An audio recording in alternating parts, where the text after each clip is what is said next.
દાદા તમારું નામ હું? મહેશભાઈ ઠક્કર. હા, તમને શું તકલીફ હતી? મને આ કમરની તકલીફ હતી, ક્યાંય મળતું નહોતું. ફિઝિયોથેરેપીમાં કેટલી વાર જે આવ્યો તોય ઠેકાણું નહોતું પડતું.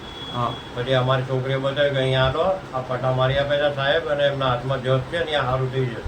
તો તમારથી આવીને 3 જ પટ્ટામાં તમે કીધું ચોથા પટ્ટાની જરૂર નથી.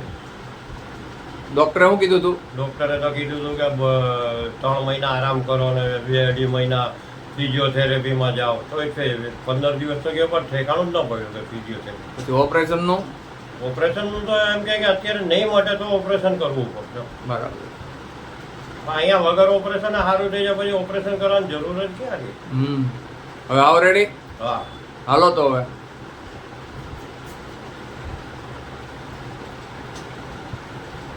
બાકી પેલી ફેર આવ્યો ત્યાં દાદરા ક્યાં ચડાતા હતા? જેમ તેમ કરીને ટેકો દઈ દઈને ચડ્યો તો, ઊભું નહોતું રહેવા. દવા વગર સારું થઈ ગયું ને? હા. અત્યારે ક્યાં તમારે રહેવાનું? સુદામા ચોક, સુદામા ચોક. મોટા વરાછા. જય માતાજી. જય માતાજી.